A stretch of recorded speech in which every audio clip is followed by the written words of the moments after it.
Lived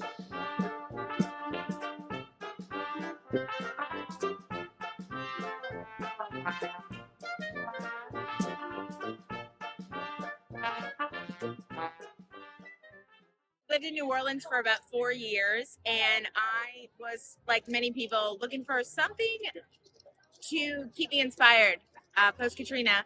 I had a few of my own personal tragedies, and I was reading a Joan of Arc biography, and I discovered that her birthday was January 6th. So I thought that was pretty neat. And as much as I knew about Joan of Arc, I never knew that was her birthday. Everyone focuses on her death day. So when I realized that it was 12th night in New Orleans, I thought, maybe a parade on 12th night.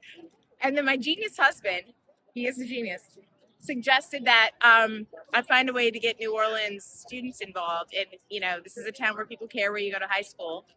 I looked on YouTube and I found your Orléans parade, where you had been doing that for centuries of choosing a local Jeanne d'Arc.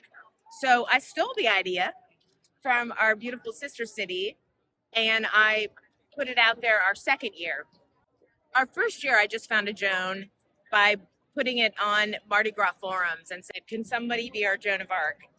I also found other young women to play other parts of her life. So the very small version of our first parade is now in the hundreds, but it was always the idea of telling different parts of Joan's life.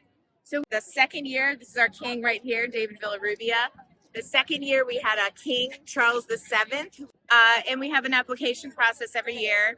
By 2013, our third year, we had a Queen Yolande, and that was a really good way to get women in the community involved who represented Queen Yolande's stature and behind-the-scenes influence on the community and women. And I think that people in New Orleans, they love tradition and they love old traditions, and yet they're very excited when there's a new tradition. It's a very Catholic town. A lot of women that you meet in New Orleans have Joan as their first name or their confirmation name. Not any of the cliches you think about with Mardi Gras. It's a very sweet end of the Christmas season, ushering into the new season, and it's just not yet quite Mardi Gras, so it's a gentle entry into Mardi Gras. And I think, lastly, everybody loves anything French in New Orleans. I think our parade just really symbolizes this connection to our true French heritage and a desire for us to be more and more proud of our French heritage and our French connections. And, like, who doesn't love the French?